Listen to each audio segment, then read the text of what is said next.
जिला पुलिस की जानिब से आज जिला पुलिस लाइन में कारगिल विजय दिवस पर प्रोग्राम मुनाकिद किया गया और इस मौके पर मेहमान खुसूसी के तौर पर डीआईजी उधमपुर रियासी रेंज सुजीत कुमार सिंह मौजूद रहे। इस मौके पर मेहमान खुसूसी के जरिए तिरंगे झंडे की सलामी दी गई और जिसमें पुलिस के अलावा सीआरपीएफ और आईटीबीपी के जवानों ने मार्च किया। इस मौके पर सुजीत सिंह ने पुलिस के कामों की तारीफ करते हुए कहा कि जिस काम के लिए उन्हें सरकार की जानिब से वर्दी दी गई है उससे किसी भी तरह की कोताही नहीं बरती जानी चाहिए। उन्होंने कहा कि पुलिस है और साथ ही रामबन में हुए दहशतगर्दाना हमले के बारे में कहा कि दुश्मन से निपटने के लिए पुलिस को हमेशा तैयार रहना है और दरअंदाजों को करारा जवाब देना है।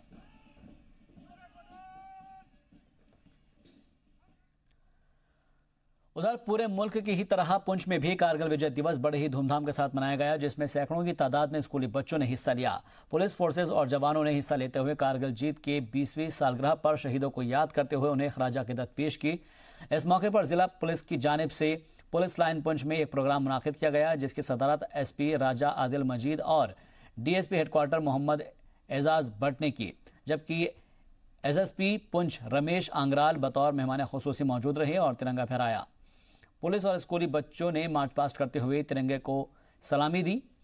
पुलिस ने हथियारों की नुमाइश का भी मुजाहरा किया और जिसे देखकर बच्चे सब खुश हुए। से बस ये मैसेज जाना चाहिए हर यूथ तक कि जैसे इन्होंने अपना लाइफ, अपना पूरी फैमिली, अपना हर एक चीज़ देश के लिए कुर्बान कर दी ना, वैसे एक बच्चा अगर उठ के सामने आए कि हम अपने देश के लिए अपना सब कुछ देने को तैयार है, तो मुझे लगता नहीं कि भारत के ऊपर कोई आंख उठा के देख सकेगा। कारगिल विजय दिवस जो है वो मनाया गया है। आज ठीक 20 साल पहले भारत ने पाकिस्तान के ऊपर इस युद्ध में विजय प्राप्त की थी। इस चीज़ को सेलिब्रेट करने के लिए यहाँ पे पुंछ के मोअज़्ज़िज़ शहरीन आए हैं और बच्चे जो हैं वो काफ़ी तादाद में, जैसे आप देख रहे हैं, वो यहाँ पे आए हैं।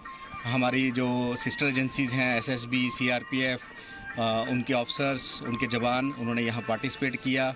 डिस्ट्रिक्ट पुलिस के सभी तमाम जो ओहदेदारान हैं वो भी यहाँ पे आए हैं और आज के दिन हमने उनको ना केवल श्रद्धांजलि दी बट उनकी आत्मा को शांति मिले और उनके द्वारा जो शहादत पाई गई है उसको हम याद रखें और ये अहद करें कि देश के लिए जो कुर्बानी के लिए हम अपने आप को तैयार रखें। उधर गांदरबल पुलिस ने कारगिल जंग में हमारे कामयाबी की 20वीं सालगिरह मनाई और जिला पुलिस लाइन गांदरबल में पुलिस की जानिब से एक फतह परेड का भी एहतमाम किया गया, जिसमें जिला पुलिस, सीआरपीएफ और एसआरआरएफ ने हिस्सा लिया। एसएसपी गांदरबल खलील अहमद पोसवाल जेकेपीपी ने यादगार कारगिल विजय फतह परेड की सलामी ली। इस मौके पर एसएसपी गांदरबल ने कारगिल के हीरो को खराज अकीदत पेश की। कारगिल विजय दिवस का मकसद यह है कि इस मौके पर पेश की जाने वाली कुर्बानियों के बारे में तलबा को बाखबर करना और इस मौके पर फौज के आला अफसरान, सीआरपीएफ और जवान के साथ साथ पुलिस अफसरान भी मौजूद रहे। इसके साथ ही मुख्तलिफ स्कूलों के तलबा और असातिज़ा ने भी शिरकत की। ये विजय दिवस का दिन है, ये सबसे अच्छा दिन माना जाता है। कारगिल युद्ध का जो विजय हमने किया था हिंदुस्तान ने, उसका विजय दिवस मनाया जाता है हर साल। आज सबसे बड़ा फंक्शन कारगिल द्रास में है, तो ये विजय दिवस का जो दिन है ये सब हमारे हिंदुस्तान का सर ऊंचा करता है, उसके लिए प्रोग्राम। आज 26 जुलाई 99 को अगर आप याद करें तो वो एक इम्पॉर्टेंट डे जब कारगिल विजय वार जो सिचुएशन थी उसमें हमने कामयाबी पाई थी और उस दिन को याद रखने के लिए, उस कंट्रीब्यूशन को याद करने के लिए आज हमारी पूरी स्टेट में स्पेशली पुलिस फोर्सेस ने परेड ऑर्गेनाइज़ की, बच्चों के लिए फंक्शंस ऑर्गेनाइज़ किए और बच्चों को उजागर करने के लिए, उनको समझाने के लिए, सिखाने के लिए कि इस दिन की इम्पोर्टेंस क्या है। और हमारी फोर्सेस ने जो कंट्रीब्यूशन, स्पेशली इंडियन आर्मी 527 जवान शहीद हुए थे उस दिन, उससे 2 महीने के बाद। तो बहुत ज़रूरी है कि हम सब उस दिन को याद करें, उन लोगों की शहादत को याद करें। उधर डोडा में भी कारगिल विजय दिवस की 20वीं बरस मनाई गई और जिसमें हिंदुस्तानी फौज ने पाकिस्तानी फौज पर फतह हासिल की थी। इस जश्न का मकसद सिर्फ इतना होता है कि हम मुसल्लह फ़ौज के लिए अपने दिल में इज़्ज़त और एहतराम का जज्बा रखते हैं, जिन्होंने पाकिस्तानी फ़ौज से मुल्क को महफूज रखने के लिए अपनी ज़िंदगी दांव पर लगा दी।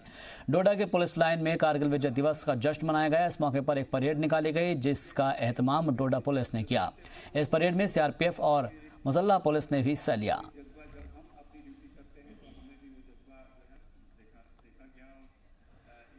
उधर कुलगाम जिले में भी जिला पुलिस लाइन में कारगिल विजय दिवस के मौके पर जश्न का एहतमाम किया गया, जिसमें कुलगाम के SP गुरिंदर पाल सिंह ने सलामी ली। इस मौके पर एजाज जरगर JKPS दीगर अफसरान भी मौजूद रहे और इस परेड में SSB और JKP ने हिस्सा लिया। इस मौके पर कुलगाम के SP ने कारगिल विजय दिवस पर रोशनी डाली। आज का हमने प्रोग्राम यहाँ डिस्ट्रिक्ट लीगल सर्विस अथॉरिटी के ज़ेर निगरानी, हमारे चेयरमैन साहब की ज़ेर निगरानी हमने सैनिटेशन ड्राइव किया आता कोर्ट कम्प्लेक्स कुलगाम में, जिसमें हमारे म्यूनसिपल जो कमेटी है उनकी मदद से उनके सुपरों ने यहाँ काफ़ी सफाई की। और इसका मकसद यही था कि हमारा जो कोर्ट कम्प्लेक्स है साफ़ सफाई रहे। और इसके बाद हमने एक अवेयरनेस कैंप किया, जिसमें हमने लोगों को बताया कि उनको साफ़ सफाई का खास ध्यान रखना चाहिए। उसके अलावा पॉलीथीन बैन और बाकी हमने उनको काफ़ी इसमें बारे में हिदायत की कि वो आगे से इसमें मोहतात रहें और साफ़ सफाई का खास ख्याल रखें। 20वीं कारगिल विजय दिवस के मौके पर पूरे मुल्क की तरह जम्मू में भी फौज की टाइगर डिवीजन ने शहीदों को खराज अकीदत पेश की। इसी सिलसिले में टाइगर डिवीजन की जानिब से जम्मू के बलिदान स्तंभ पर एक प्रोग्राम का इनेकाद किया गया, जिसमें टाइगर डिवीजन के डिप्टी GOC के चोपड़ा के अलावा कई फौजी अफसरान भी मौजूद रहे। इस मौके पर कारगिल जंग में शहीद हुए लोगों को खराज अकीदत पेश की गई। इस दौरान सिविल सोसाइटी के कई अफसरान और स्कूली बच्चे भी मौजूद रहे। उन्होंने भी शहीदों को खराज अकीदत पेश करते हुए उनको सलाम किया। कारगिल विजय दिवस की 20वीं वर्षगांठ यहाँ पर जम्मू के बलिदान स्तंभ में बड़ी धूमधाम से मनाई गई, जिसमें राइजिंग स्टार कोर के अधीन टाइगर डिवीज़न के deputy GOC brigadier TK Chopra ने हमारे शूरवीरों को श्रद्धांजलि समर्पित की। इसके अलावा टाइगर डिवीज़न के सर्विंग सोल्जर्स, जम्मू रीजन के वेटरन्स और सिविलियंस और इवन स्कूली बच्चों ने भी हमारे शूरवीरों को श्रद्धा सुमन अर्पित किए। और इधर किश्तवाड़ में भी जिला पुलिस की जानिब से बड़ी धूमधाम से कारगिल यौम फतेह मनाया गया। इस मौके पर शहीद जवानों की याद में एक खास तकरीब का एहतमाम किया गया, जिसमें शहीदों की कुर्बानियों को याद किया गया और उन्हें खराज अकीदत पेश की गई। इस मौके पर SSP किश्तवाड़ शक्ति के पाठक ने परचम कुशाई की और परेड की सलामी ली। इस मौके पर SP किश्तवाड़ नासिर अहमद समेत कई ओहदेदारान और स्कूली तलबा और तालिबात ने शिरकत की। चलिए अब देखते हैं कुछ और अहम खबरें। पुलिस स्टेशन दमहाल हाजनपुरा में सरकारी चावल की बोरियां बरामद की है और पुलिस को इत्तला मिली थी कि श्रीनगर से एक ट्रक सरकारी चावल लादकर दमहाल हाजनपुरा की जानिब जा रहा है। पुलिस ने उस वक्त कार्रवाई करते हुए ट्रक को अपने कब्जे में ले लिया और तलाशी मुहिम के बाद सरकारी चावल के तकरीबन 200 बैग पाए गए हैं। ट्रक के साथ 2 मुलाजिम भी गिरफ्तार कर लिए गए हैं। इस मामले में पुलिस ने FIR दर्ज कर ली है। जी मीडिया नुमाइंदे खुर्शीद आलम मजीद बातचीत के लिए हमारे साथ जुड़ गए हैं। खुर्शीद, आपसे सबसे पहले समझना चाहेंगे कि आखिर कहां से कहां पर ये अनाज जा रहा था और इसमें कौन कौन से लोग मुनव्विस है, अभी तक क्या कुछ पता चल पाया है? जी शाहबाज, आपको मैं बताते चलो कि 24 तारीख को पुलिस को, कुलगाम पुलिस को एक इतला मिली थी कि श्रीनगर से कुछ लोग जो माफिया का काम कर रहे हैं, जो वहां से सरकारी चावल लाकर, यानी कि उनको जो बैग वगैरह उसको सरकारी बोरियों से लेकर दूसरा वहां पे इसको बारदान वगैरह में लाते हैं और साउथ कश्मीर में वो उसकी सप्लाई करते हैं, यानी कालाबाजारी चलाते हैं। तो इसी बीच कुलगाम पुलिस को एक इतला मिली थी कि श्रीनगर से एक ट्रक आ रही है ज़ेरी नंबर, जिसका नंबर था JK057633। तो कुलगाम पुलिस को ये इतला मिली कि ये दमहाल हाजीपोरा जा रही है, तो जहां वो चावल फरोख्त कर रहे हैं, कालाबाजारी कर रहे हैं। तो इसी बीच जो पुलिस स्टेशन दमहाल हाजीपोरा, उसमें जो SHO दमहाल हाजीपोरा और SDPO दमहाल हाजीपोरा, उन्होंने वहां जम्मू कश्मीर बैंक के सामने एक नाका लगाया। तो इसी नाका के दौरा वहां पे एक यही जो ज़ेरी नंबर जो मैंने गाड़ी बताई है JK057633, ये गाड़ी आई तो पुलिस ने इसको तलाशी की। तो तलाशी के दौरान पकड़ा, वहां पे ये पाया गया ये चावल है, ये सरकारी चावल है। तो इसको बारदान जो है, इसकी पैकिंग जो है वो, इसकी पैकिंग मतलब लगाई गई दूसरी, क्योंकि वहां से इनको जो इतला मिली थी। तो उसी बीच उन्होंने जब ट्रक को अपने कब्जे में लिया तो कागजात वगैरह देकर पुलिस ने इसको पुलिस स्टेशन दमहाल हाजीपुरा लाया। तो वहां से 200 बैग जो है चावल के वो जब्त किए गए। तो इसी बीच पुलिस ने इनके खिलाफ एक FIR भी रजिस्टर किया है। जी, लेकिन तो आपको खुर्शीद मैं ये बता- एक चीज और समझना चाहूंगा मैं आपसे, क्या उस चावल को दूसरे पैकिंग में रखा गया या फिर वही पैकिंग के अंदर एक जगह से दूसरी जगह शिफ्ट किया जा रहा था? और जो लोग इसमें मुलविस है, क्योंकि जो भी मुलजिम गिरफ्तार किए गए हैं, उनसे क्या पूछताछ में निकलकर अब तक सामने आया है? जी शाबाश, आपको मैं बताते चलो, बिल्कुल ये जो बारदान इसका है, पैकिंग यानी पैकिंग जो इसकी है वो चेंज की गई है, क्योंकि उसमें आप दूसरा यानी कि जैसा अगर कोई अनजान आदमी देखेगा उसको नहीं लगेगा कि ये सरकारी चावल है। पुलिस को आज जाहिर सी बात है कि पुलिस को अपने सोर्स ने बताया होगा कि ये लोग कहां से मार्केटिंग करते हैं। तो कुल मिलाकर जब ड्राइवर को गिरफ्तार किया गया, जो ड्राइवर है मोहम्मद शफी, वो उड़ी का रहने वाला है, तो उसने बिल्कुल बताया कि ये चावल जो है मुझे शाहिद अहमद बंगरू, वलद अब्दुल हमीद बंगरू साकिने जो रहने वाला है, ईद का श्रीनगर का रहने वाला, उसने ये चावल दिया। और ये क्योंकि पुलिस के मुताबिक ये बहुत बड़ा एक माफिया है जो पूरे साउथ कश्मीर में फैली हुई है। तो लेकिन इस इकदाम को अगर बात करें पूरे कुलगाम के साथ साथ सब डिस्ट्रिक्ट दमन हाजीपुरा की बात करें, लोगों ने बिल्कुल पुलिस के इस इकदाम को सराहा कि पुलिस ने बर वक्त कार्रवाई करके जैसे कालाबाजारी करने वाले लोगों को गिरफ्तार किया है। तो लेकिन अभी भी पुलिस इस पे मतलब बारीकबीनी से तहकीकात कर रहे हैं। पुलिस के अगरचे जी मीडिया ने जो एसएसपी कुलगाम उसके साथ भी हमने बात, तो उन्होंने ये कहा कि हम तहकीकात कर रहे हैं, हम मतलब जड़ तक पहुंचेंगे कि जो भी लोग इसमें मुलवस है उनको हम जल्द अज जल्द बेनिकाब करेंगे, उनको कानूनी तौर पर उनको सजा दी जाएगी। जी बहुत बहुत शुक्रिया खुर्शीद, मजीद बातचीत के लिए, तमाम अपडेट के लिए आपका। तो कुल मिलाकर अब ये देखना होगा कि कौन लोग इस कालाबाजारी के पीछे पड़े हुए हैं, कौन लोग इसमें मुलविस है, इन सबको पकड़ा जाएगा। और जिस तरीके से जी मीडिया वहां पर मौके पर पहुंचा और इस सब चीज़ों की बातचीत को खंगाला और जानने की कोशिश की कि आखिर कहां से ये अनाज कहां जा रहा था और कौन कौन लोग इसमें मुलविस है, ये अब तहकीकात के बाद ही पता चल पाएगा। अब चलिए बात कर लेते हैं खबर के असर की। जी सलाम की खबर का बड़ा असर देखने को मिला है। आपको बता दें कि जैनपुरा शोपियां रोड की हालत बहुत ज़्यादा खस्ता थी और कई मकामात पर गड्ढे पड़े हुए थे। इलाके के लोगों को चलने फिरने में काफ़ी दुश्वारियों का सामना करना पड़ रहा था। एक हफ्ता कबल ही जी सलाम ने इस खबर को दिखाया था। मामले को इंतजामिया और महकमा R&B शोपिया को नोटिस में लाया गया, जिसके बाद महकमा हरकत में आया और उसकी मरम्मत के लिए पहल कर दी गई। मकामी लोग इस पर काफ़ी खुश हैं और जी सलाम का शुक्रिया अदा कर रहे हैं। तो जी सलाम की खबर का बड़ा असर देखने को मिला है, जहां पर जैनपुरा शोपिया रोड बनाने का काम जल्द ही मुकम्मल हो जाएगा। मकामी लोगों में इस वक्त खुशी का माहौल है। दरअसल एक हफ्ता कबल ही जी सलाम ने इस खबर को प्रायोरिटी के साथ दिखाया था और जिसके बाद असर ये हुआ है कि ये रोड जो है वो मुकम्मल तरीके से बननी शुरू हो गई है और जल्द ही इसका काम मुकम्मल कर लिया जाएगा, क्योंकि इस रोड पर आने जाने के लिए लोगों को काफ़ी दिक्कतों का सामना करना पड़ता था। यहाँ पर काफ़ी ज़्यादा गड्ढे थे और जिससे जो मुसाफिर है उनको दुश्वारियाँ हुआ करती थी। लेकिन अब जी सलाम ने इसके ऊपर अपनी एक रिपोर्ट दिखाई थी, जिसके बाद इसका असर ये हुआ है कि ये रोड बनना शुरू हो गया है और जल्द ही इसको मुकम्मल कर लिया जाएगा। रोड हमारे लिए जो बन रहा है ये बहुत सालों से हमारे लिए एक ख्वाब जैसा था। तो हम डिपार्टमेंट के, गवर्नमेंट के बहुत ही शुक्रगुजार हैं जो कि उन्होंने इसका काम जल्दी से शुरू किया। रोड पे खड़े रहते हैं, काम को अच्छी तरह से देखते हैं। इनका बहुत ही अच्छा सा रोल निभाया इनका इस रोड में। जो भी काम चल रहा है इनका बहुत मतलब उन्होंने बहुत मेहनत की है। ये रोड पर रहते हैं यहाँ थोड़ा सामने। हम खुसूसन R&B के बड़े शुक्रगुजार हैं, जिनमें हमारा एक्सन साहब है, असिस्टेंट साहब है और खासकर ये जेई डार साहब है, जो 24 घंटे यहाँ बिल्कुल ऐसे धूप में खड़ा रहता है और काम का देखभाल यहाँ करता रहता है। पैशन पहले से भी था, आज भी और आगे भी रहेगा। ये एक्चुअली ये रोड 25 किलोमीटर है from railway junction to Shopian. इसको हम 3 सेक्टर में बांटा गया है। ऊपर हमें प्रॉब्लम है, थोड़ा पाइप शिफ्ट नहीं हो रहे, लेकिन नीचे 7 किलोमीटर हमने पहले ही किया आउट ऑफ 12 और 5 के 5 इस साल हो जाएंगे। It will be this sector will be complete 100%। रियासत में हरियाली बरकरार रखने और साथ ही माहौलियात को साफ रखने के लिए national health mission employees association ने जम्मू के नगरोटा के कई इलाकों में शजरकारी मुहिम चलाई। इस मुहिम में कसीर तादाद में लोगों ने शिरकत की और स्कूलों के कई मकामात पर पेड़ पौधे भी लगाए गए। इस मौके पर NHM सदर रोहित सेठी ने खिताब करते हुए कहा कि प्लांटेशन करना बेहद ज़रूरी है और इसके लिए आगे भी आना सभी को होगा ताकि हमारे चारों तरफ माहौल साफ सुथरा रह सके। तो कई मकामात पर पौधे लगाए गए हैं।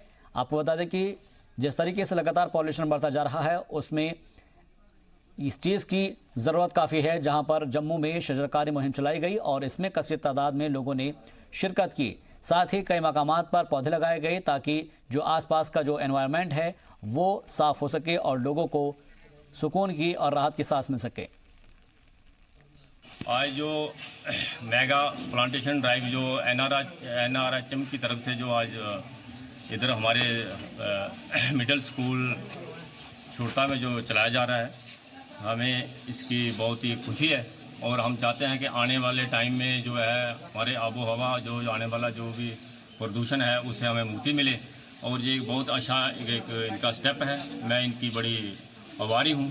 और आज से NRHM एम्प्लॉयज़ हैं जो उन्होंने प्लांटेशन ड्राइव शुरू की है और इस बीच हमारे साथ हैं यहाँ के सरपंच पंचेस और यहाँ के लोकल जो वासी हैं वो हमारे साथ हैं और हमारे साथ मेडिकल जो मतलब कि उनकी टीम है पूरी मेडिकल डिपार्टमेंट की डंसाल ब्लॉक की, और हम मिलके यहाँ पे प्लांट्स लगा रहे हैं। इससे पहले हमने बंद जो है ये टोल प्लाजा इसके इर्द गिर्द लगाए हैं कोई 25 पेड़। कुलगाम की जिला लीगल सर्विस अथॉरिटी की जानिब से जिला कोर्ट कॉम्प्लेक्स में सफाई मुहिम का आगाज हुआ और इस सफाई मुहिम की निगरानी जिला लीगल सर्विस अथॉरिटी जज के सेक्रेटरी मुदस्सिर फारूक ने की।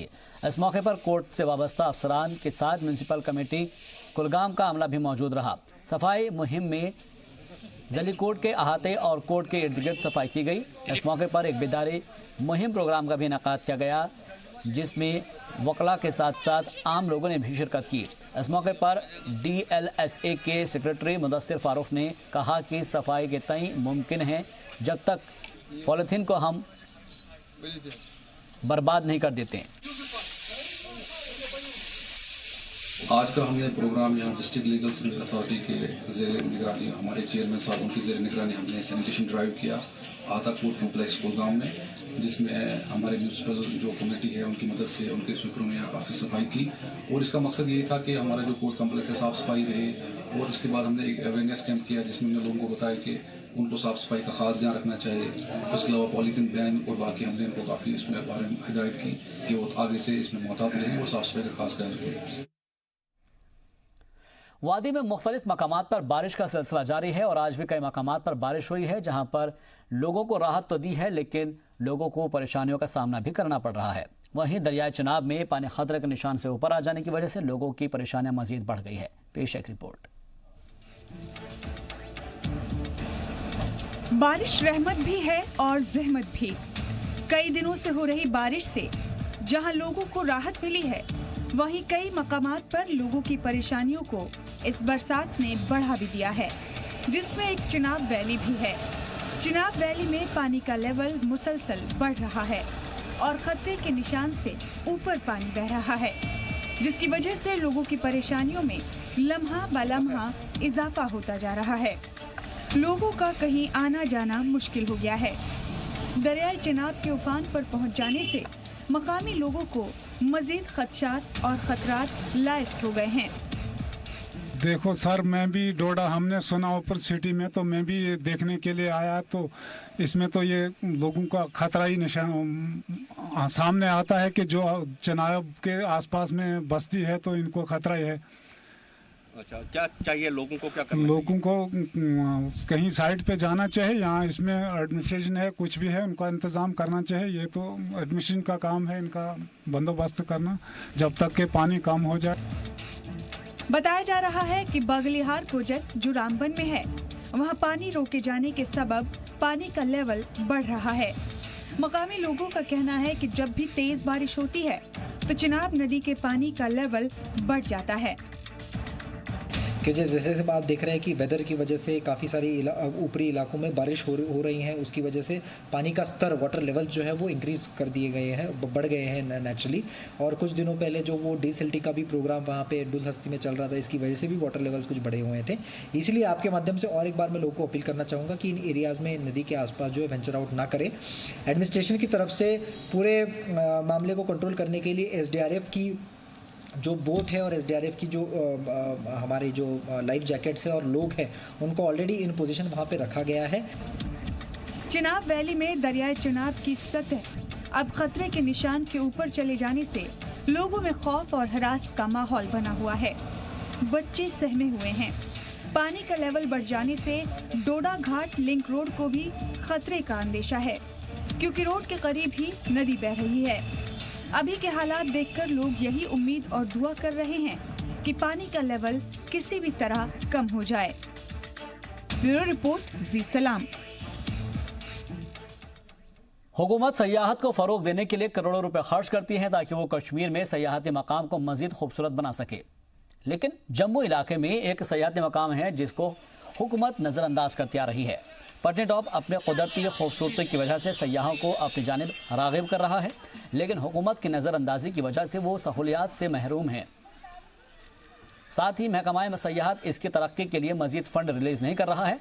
हर साल तकरीबन लाखों सयाह गर्मियों और सर्दियों में यहाँ आते हैं और यहाँ के खूबसूरत मनाजिर से लुत्फ़अंदोज़ होते हैं, लेकिन सहूलियात की कमी होने की वजह से ये सयाहती मकाम वीरान पड़े हैं, जिसकी वजह से यहाँ पर गंदगी का अंबार लगा है और पार्किंग का भी एहतमाम यहाँ पर नहीं है, जिसकी वजह से ट्रैफिक की ख़राब सूरत हाल से दो चार होना पड़ता है। इसके अलावा भी यहाँ पर बहुत सी परेशानियाँ हैं जिससे आए दिन लोग यहाँ पर जूझते रहते हैं। पटनी टॉप पे हिल स्टेशन आते हैं हम लोग, इतनी फैसिलिटी प्रोवाइड नहीं की जम्मू में जितनी कि कश्मीर में ज़्यादा है। हम लोग गुलमर्ग भी गए हैं, पहलगाम भी गए हैं, श्रीनगर भी गए हैं। सारा टूरिस्ट वहीं पे जाता है, यहाँ पे कम लोग आते हैं क्योंकि अकोमोडेशन की प्रॉब्लम है। यहाँ पे प्राइवेट होटल नहीं मिलते हैं, जब पीक सीजन होता है तो लोगों को रहने की जगह नहीं मिलती है। श्री अमरनाथ यात्रा का जत्था कौमी शाहराह बंद होने की वजह से जम्मू से रवाना नहीं हो पाया है। हालांकि यात्रियों के जोश में कोई कमी नहीं आ रही है। उनका कहना है कि हम यात्रा करने के लिए आए हैं और बाबा बर्फानी के दीदार के बगैर वापस नहीं लौटेंगे, चाहे कितनी ही मुश्किलात का सामना क्यों न करना पड़े। और फिलहाल के लिए कश्मीर एक्सप्रेस में मेरे साथ बस इतना ही।